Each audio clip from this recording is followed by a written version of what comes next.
டிஎன்பிஎஸ்சியில் கேட்கக்கூடிய பொது அறிவு மற்றும் இம்பார்ட்டன்ட் கொஸ்டின் இந்த வீடியோவில் பார்க்கலாம். கவனமாக பாருங்கள். நம்ம சேனலை சப்ஸ்கிரைப் பண்ணுற எல்லா தெய்வங்களுக்கும் ரொம்ப ரொம்ப நன்றி. சிறகு அடிக்காமல் கடலையும் தாண்டி பறக்கும் பறவை எது? புறா, சிட்டுக்குருவி, கப்பல் பறவை, கழுகு. சரியான ஆன்சரை மனசில் நினச்சிக்கோங்க.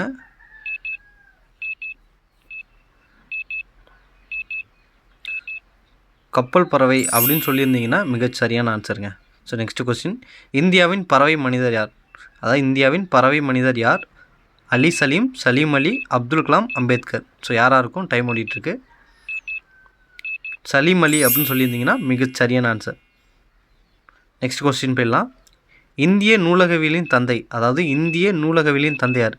காமராஜர், சலீம் அலி, அரங்கநாதன், நெல்லை சுமுத்து. அரங்கநாதன் சொல்லியிருந்தீங்கன்னா மிகச்சரியான ஆன்சர். இளங்கோவடிகள் எந்த மரபை சார்ந்தவர்?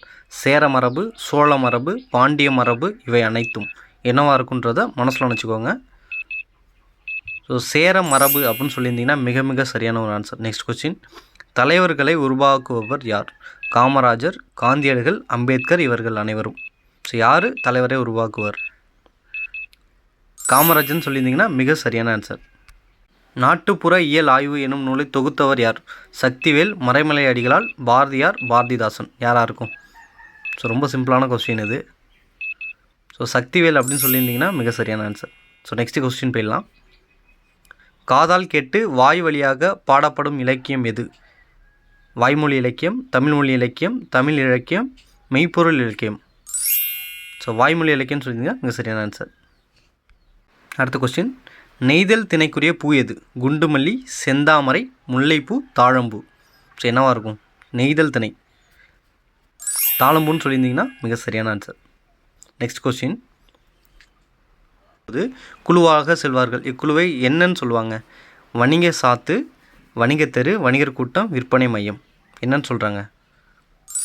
வணிக சாத்துன்னு சொல்லியிருந்தீங்கன்னா மிக சரியான ஆன்சர். பால், உப்பு, அரிசி, கோதுமை எதை பெற்றிருப்பாங்க? நெல்லுக்கு பதிலாக என்ன வாங்கினாங்க அப்படின்றது கொஷின். உப்புன்றது மிக சரியான ஆன்சர். பண்டைய கால மக்கள் பாலை கொடுத்து அதுக்கு பதிலாக எதை பெற்றனர்? ஸோ பாலை கொடுத்தா என்ன கிடைக்கும் அப்படின்றது கொஷின். தானியங்கள் அப்படின்னு சொல்லியிருந்தீங்கன்னா மிகச்சரியான ஆன்சர். எவ்வாறு அழைக்கப்பட்டன? பாக்கம், பட்டினம், ஊர். அடுத்து பார்த்திங்கன்னா பட்டினம், பாக்கம்.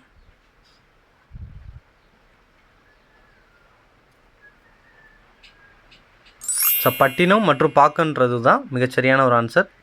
தமிழ்நாட்டில் தலை சிறந்த துறைமுகம் எது முற்காலத்தில்? தூத்துக்குடி, கடலூர், நாகப்பட்டினம், பூம்புகார். ஸோ எது தலை சிறந்த நகரம்? பூம்புகார்ன்றது மிகச்சரியான ஆன்சர். வணிகர்களை நடுவு நின்ற நன்னெஞ்சினோர் என்று கூறும் நூல் எது? பட்டினப்பாலை, திருக்குறள், நற்றிணை, அகநானூறு. பட்டினப்பாலை, திருக்குறள், நற்றிணை, அகநானூறு. எது நடுவு நின்ற நன்னெஞ்சினோர்னு சொல்லியிருக்கு? பட்டினப்பாலைன்னு சொல்லியிருந்தீங்கன்னா மிக மிக சரியான ஒரு ஆன்சர். பாடுபட்டு தேடிய பணத்தை புதைத்து வைக்காதீர்கள் என்று சொன்னவர் யார்? யாராக இருக்கும்? சுரதா, பெரியார், ஔவையார், சக்திவேல். ஔவையார்னு சொல்லியிருந்தீங்கன்னா மிகச்சரியான ஒரு ஆன்சர்.